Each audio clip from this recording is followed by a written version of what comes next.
दोस्तों, इस फिल्म का नाम है सेरेनिटी, जो साल 2019 में रिलीज हुई थी।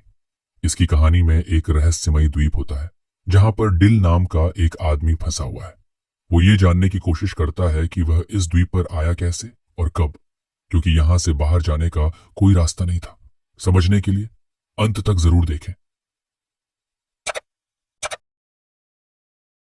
फिल्म की कहानी शुरू होती है तो हम देखते हैं डील को, जो इस कहानी का मुख्य किरदार है। डिल के पास एक बोट है और उसे मछली पकड़ने का बहुत शौक है। डिल प्लाईमाउथ नामक एक द्वीप पर रहता है। पैसा कमाने के लिए अक्सर वह कुछ टूरिस्ट को मछली पकड़ने के लिए लेकर जाता। डिल उनके लिए रॉड सेट करता और टूरिस्ट खुद मछली पकड़ते, जिससे उन्हें बहुत खुशी होती थी। इसके बदले में डिल को कुछ पैसे मिलते थे। आज भी डिल और उसका साथी दो टूरिस्ट के साथ है जिन्होंने मछली पकड़ने के लिए पैसे दिए थे। लेकिन आज कुछ अलग होता है। जब मछली पास आई तो डिल अपने क्लाइंट को रॉड देने से इनकार कर देता है। असल में डिल काफी समय से एक खास मछली को पकड़ने में लगा था और आज शायद वो मछली उसके हाथ आ जाती। रॉड न देने पर वो टूरिस्ट गुस्सा हो जाते हैं, मगर डिल उन्हें चाकू दिखाकर चुप कर देता है। बदकिस्मती से इतनी कोशिशों के बावजूद वो टूना मछली उसके हाथ नहीं आती। अब उन्हें इन टूरिस्ट को पैसे भी वापस देने थे। हालांकि डिल के लिए ये कोई बड़ी बात नहीं थी, लेकिन ड्यूक बहुत निराश था क्योंकि उसे अपनी पोती की यूनिवर्सिटी की फीस भरनी थी। डिल उससे वादा करता है कि वह उसे पैसे दे देगा। इसके बाद वह अपनी दोस्त डायना से मिलने गया। डायना उसे कुछ पैसे देती है जब वह उसके साथ समय बिताता है। डिल उससे उसके बेटे के बारे में पूछता है। उसे भी बोट्स और फिशिंग का बहुत शौक था। दरअसल डिल चाहता था कि वह ड्यूक को जाने दे ताकि वह किसी ऐसी जगह काम कर सके जहां उसे अच्छे पैसे मिले। इसके बाद वह एक बार में जाता है। बारटेंडर से बातचीत के दौरान हमें पता चलता है कि यहाँ के लोगों को एक दूसरे के बारे में छोटी से छोटी बात भी पता होती है। अब ऐसा क्यों है, ये हम आगे जानेंगे। बारटेंडर कहता है कि तुमने 4 बार उस मछली को पकड़ने की कोशिश की है, तुम्हें उसे कोई नाम देना चाहिए। तो डिल कहता है कि उसका नाम जस्टिस है। रात में वह ड्यूक को पैसे देने गया और बताता है कि कल हम दोबारा समुद्र में जाएंगे। ड्यूक पूछता है कि हमारे साथ कितने क्लाइंट्स जा रहे हैं, तो डील बताता है कि हम अकेले जाएंगे क्योंकि वह किसी भी हालत में उस मछली को पकड़ना चाहता था। ड्यूक को उसका फैसला सही नहीं लगता क्योंकि इसमें उनके पैसे लग रहे थे।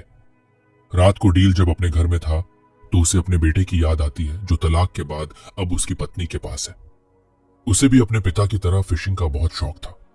अगले दिन वह ड्यूक के साथ बोट लेकर समुद्र में गया। पूरा दिन इंतजार करने के बावजूद भी उन्हें वो मछली नहीं मिल सकी, जिससे डील बहुत निराश था। वापस आने पर वो ड्यूक से कहता है कि तुम मेरे लिए बैड लक हो। जब से तुम्हारी पत्नी मरी है तब से तुम्हारी किस्मत ही खराब है। यह सुनकर ड्यूक को बहुत बुरा लगता है और वो गुस्से में अपना सामान लेकर वहां से चला जाता। लेकिन दरअसल डील ने यह जानबूझकर किया था ताकि ड्यूक कहीं और काम ढूंढ ले। रात में बार आने पर बारटेंडर उसे समझाता है कि वो उस मछली को पकड़ने की जिद छोड़ दे, लेकिन डिल उसकी बात नहीं सुनता। तभी उससे मिलने वहां कैरेन आती है, जो दरअसल डिल की एक्स वाइफ है। डिल जानता था कि वो यहाँ किसी मकसद से आई है। अपनी बोट पर ले जाने के बाद वो उससे पूछता है, तुम्हें मुझसे क्या चाहिए। उनकी बातों से हमें पता चलता है कि डिल पहले आर्मी में था, किसी कारण उसने वो नौकरी छोड़ दी। कैरेन कहती है कि तुम ठीक थे और मैं गलत। दरअसल डील से तलाक लेने के बाद कैरेन ने फ्रैंक से शादी कर ली थी।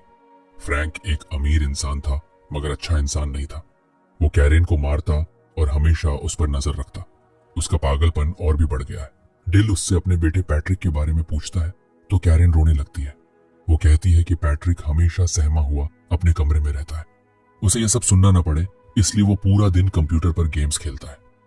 उसके टीचर्स का कहना है कि वह बहुत होशियार है, लेकिन अब वह बहुत चुप चुप रहता है। डिल कहता है कि तुम उससे तलाक ले लो, तो कैरेन कहती है मैं ऐसा नहीं कर सकती, वो मुझे मार देगा, और इसीलिए वो यहाँ आई थी। दरअसल वह चाहती थी कि वो और डिल मिलकर फ्रैंक को मार दे। वो उसे मछली पकड़ने के बहाने बोट पर लाएगी और इस काम के लिए वह उसे $10 मिलियन देने के लिए भी तैयार थी। लेकिन डील इस पर मना कर देता है क्योंकि वह किसी को मारना नहीं चाहता था। कैरेन के जाने के बाद एक सूट पहने आदमी डील को ढूंढते हुए आता है। दरअसल वो कई दिनों से डील पर नजर रख रहा था, मगर वो डील से मिल नहीं पाता। अगली सुबह जब डील समुद्र में नहाने गया तो उसे अपने बेटे की आवाज सुनाई दी और एक पल के लिए उसे उसका चेहरा भी दिखाई दिया। इस बीच हमें फ्रैंक और कैरेन के चिल्लाने की आवाजें सुनाई देती हैं। हम पैट्रिक को देखते हैं जो अपने कमरे में था। यानी इन बाप बेटे के बीच कुछ तो कनेक्शन है। खैर, उधर कैरेन का पति फ्रैंक होटल पहुंच गया था जहां कैरेन रुकी थी। उसे देखकर कैरन घबरा जाती है क्योंकि वो 2 दिन बाद आने वाला था। आते ही वो कैरन को टॉर्चर करता है। अगले दिन डिल एक लोकल शॉप से फिशिंग का सामान लेने गया। तब वहां काम करने वाली औरत उसे बताती है कि लोग फ्रैंक को लेकर चर्चा कर रहे हैं कि वो 1 घंटे तक अपनी पत्नी को बेल्ट से मारता रहा और कैरन के मुंह से आवाज तक नहीं निकली। डिल इस बारे में बात किए बिना वहां से चला गया। बोट के पास आने पर उसने देखा कि फ्रैंक कैरन के साथ उसका इंतजार कर रहा था। फ्रैंक कहता है, मेरी पत्नी ने बताया कि तुम हमें फिशिंग पर नहीं ले जाओगे। डिल कहता है, मैंने कुछ नियमों का उल्लंघन किया है, इसलिए मैं किसी को अकेले बोट पर नहीं ले जा सकता। फ्रैंक कहता है, इस छोटे से आइलैंड पर कानून पैसों के आगे हार जाता है, तो तुम इस बात की फिक्र मत करो। लेकिन डिल फिर भी इसके लिए नहीं मानता। तब फ्रैंक कहता है, हर आदमी की कोई कीमत होती है। मैं कल यहां आऊंगा और तुम मुझे फिशिंग पर ले जाओगे। इसके बाद वो वहां से जाने लगता है। इस बीच वही अनजान आदमी डील को ढूंढते हुए उसके पास आता है, लेकिन इस बार भी डील उसकी बात सुने बिना वहां से निकल जाता है। वो आदमी अपनी घड़ी देखकर कहता है, मैं 20 सेकंड लेट हो गया, कुछ तो गड़बड़ है। बाद में डिल एक मछली बेचने जाता है, जहां कार्लोस उसे बताता है कि तुम्हें कोई ढूंढ रहा था, लेकिन डिल को इसमें कोई दिलचस्पी नहीं होती। फिर वह डायना के बिल्ली को देने जाता है जो गुम हो गई थी। डायना कहती है, मैंने सुना कि कैरन ने तुमसे मदद मांगी थी। तुम एक अच्छे इंसान हो, मुझे लगता है कि तुम्हें उसकी मदद करनी चाहिए। वहां से निकलने के बाद ड्यूक उससे मिलने आया। वो कहता है, फ्रैंक तुम्हें सिर्फ एक टूर के लिए $10,000 देने वाला है। मुझे अपनी पोती की फीस देनी है, तुम्हें उसकी ऑफर मान लेनी चाहिए। डिल कहता है, मैं तुम्हारी बात क्यों मानूं? तो ड्यूक कहता है, मैं जानता हूं तुम ये सब क्यों कर रहे थे, लेकिन मुझे तुम्हारी रहम की जरूरत नहीं, मुझे तुम्हारी मदद चाहिए। अब ड्यूक की मदद करने के लिए डिल मान जाता है। बाद में कैरन फिर से डिल से मिलने आती है। डिल कहता है, मैं उसे सिर्फ फिशिंग पर ले जाऊंगा, मैं उसे मारने वाला नहीं हूं। तो कैरन कहती है, वो मुझे और पैट्रिक को मार देगा। मैं जानती हूं कि तुम उससे बात करते हो, वो अपने कंप्यूटर से तुम्हें सुन सकता है, तुम दोनों एक दूसरे से जुड़े हुए हो। डिल उसकी बात का कोई जवाब नहीं देता। खैर, बाद में जब वह और ड्यूक समुद्र में होते हैं तो डिल अपने दिल की बात कह देता है कि उसे यहाँ कुछ गड़बड़ लग रही है। फिशिंग के दौरान डिल फ्रैंक से पूछता है कि क्या उसके बच्चे हैं। तो फ्रैंक कहता है, मेरा एक सौतेला बेटा है, मैंने उससे दोस्ती करने की बहुत कोशिश की, लेकिन वो पूरा दिन अपने कंप्यूटर पर लगा रहता है। उसके मैथ्स टीचर कहते हैं कि वो जीनियस है, लेकिन वो पूरा दिन एक बेकार से गेम में लगा रहता है जिसमें एक आदमी पूरा दिन फिशिंग करता है। वो मुझे पसंद नहीं करता। डिल पूछता है, वो तुमसे इतनी नफरत क्यों करता है? तो फ्रैंक कहता है, मैं नहीं जानता, लेकिन एक दिन मैं उसे ही मार दूंगा। ये सुनकर डिल को गुस्सा आ जाता है, लेकिन इससे पहले कि वो कुछ करता, उनके हुक में एक बहुत बड़ी शार्क फंस जाती है और वो लोग उसे पकड़ने में लग गए। खैर, वापस आने के बाद डील कहता है कि कल हम दोबारा से जाएंगे।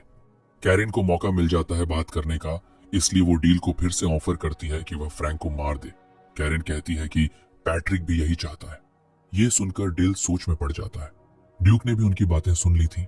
वह डील से पूछता है, क्या तुम उन लोगों को जानते हो? तो डील कहता है, वो मेरी एक्स वाइफ है। आर्मी में नौकरी के दौरान मैं एक जंग पर गया था। वहां से लौटने के बाद मुझे पता चला कि वो फ्रैंक के पास जा चुकी है। ड्यूक उसे सलाह देता है कि हालात चाहे जैसे भी हों, उसे किसी को मारना नहीं चाहिए।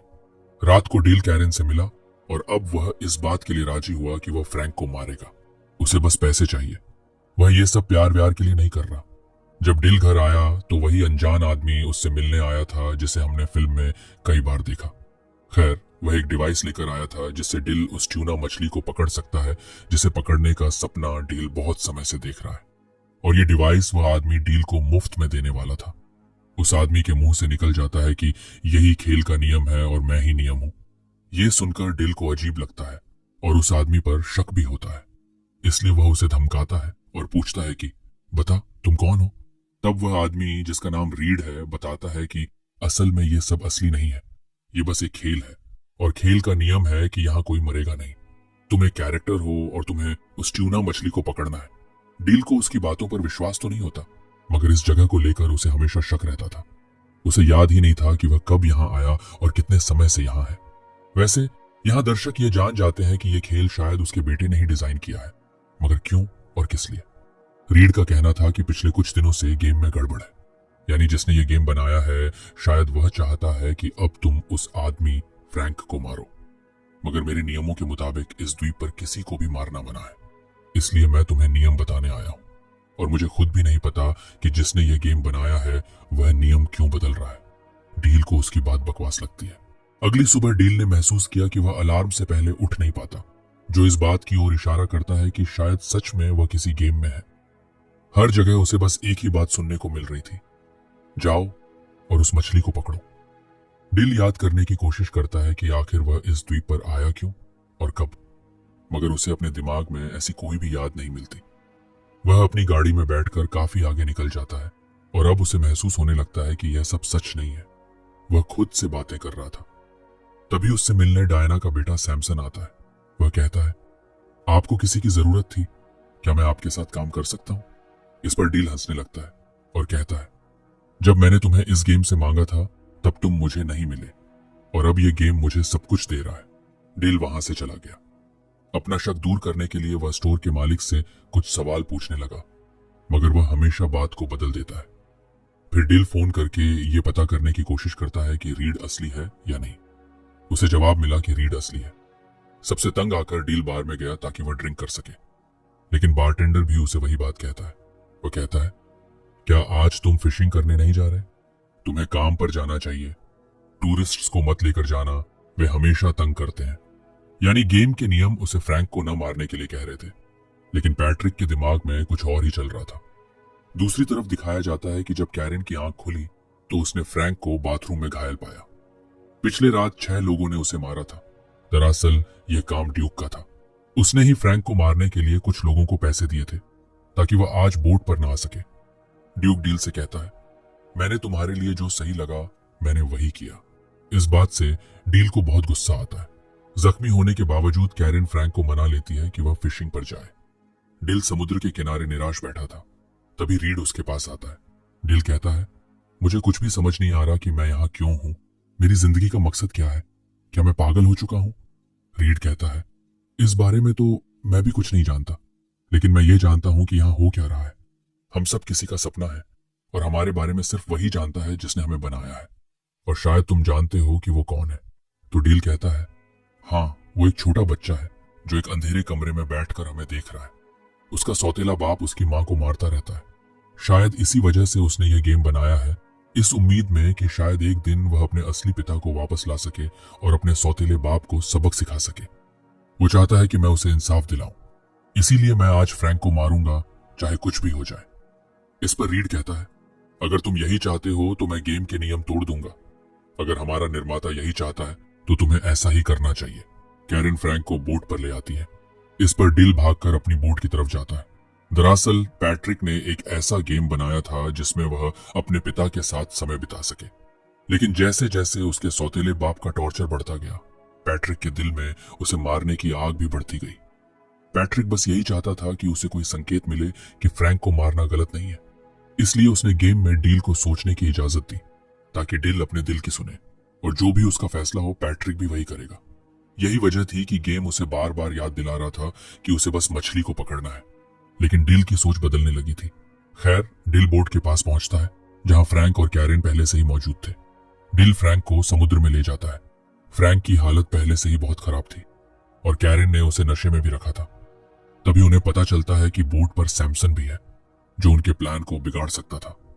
लेकिन अंत में जब डील ने रॉड फ्रैंक के हाथ में थमा दी तो शार्क उसे समुद्र में खींच लेती है और उसका अंत हो जाता है। असल दुनिया में पैट्रिक यानी डील का बेटा अपने सौतेले पिता फ्रैंक को सच में मार देता है, और हम समझ पाते हैं कि डील की असली लड़ाई तो मौत के साथ ही खत्म हो चुकी थी। गेम में जो है वो तो बस पैट्रिक के ख्याल है। खैर, इस कत्ल के बाद पैट्रिक को मानसिक अस्पताल में रखा जाता है। गेम में हम देखते हैं कि कैरन डील को अलविदा कहती है, लेकिन डील में उसने पैट्रिक को अपनाने की शर्त रखी थी। डील जानता था कि वह बस एक गेम है। तब कैरन रोते हुए कहती है, कभी ना कभी तुम मुझसे जरूर मिलोगे। तभी कैरन वहां से गायब हो जाती है और डील के पास एक फोन पर कॉल आता है। कॉल की दूसरी तरफ पैट्रिक था। उसकी आवाज सुनकर डील भावुक हो जाता है। पैट्रिक कहता है, मैंने कुछ बहुत गलत किया है। तो डील उसे समझाता है, तुमने जो भी किया अच्छे के लिए किया। पैट्रिक कहता है, मैं भी इन्हीं गेम में कुछ बदलाव करूंगा ताकि मैं तुमसे मिल सकूं। डील बहुत खुश हो जाता है और कहता है, मैं तुम्हारा इंतजार करूंगा। कॉल कटने के बाद डील देखता है कि वहां सब कुछ बदल रहा है, और अगले ही पल हम देखते हैं कि पैट्रिक भी गेम में है। वह डील से मिलने के लिए बोट की तरफ भाग रहा है। उसे देखकर डिल बहुत खुश होता है। दोनों एक दूसरे को गले लगाते हैं, गेम में ही सही, लेकिन पैट्रिक अपने पिता के साथ था। और यहीं पर फिल्म का अंत होता है दोस्तों। इस कहानी में बाप बेटे के बीच प्यार को दिखाया गया है। एक पिता की कमी उन्हें ज्यादा महसूस होती है जिनके पिता इस दुनिया से जा चुके हैं। उम्मीद करते हैं हमारी वीडियो आपको पसंद आई होगी। मिलेंगे किसी और कहानी में।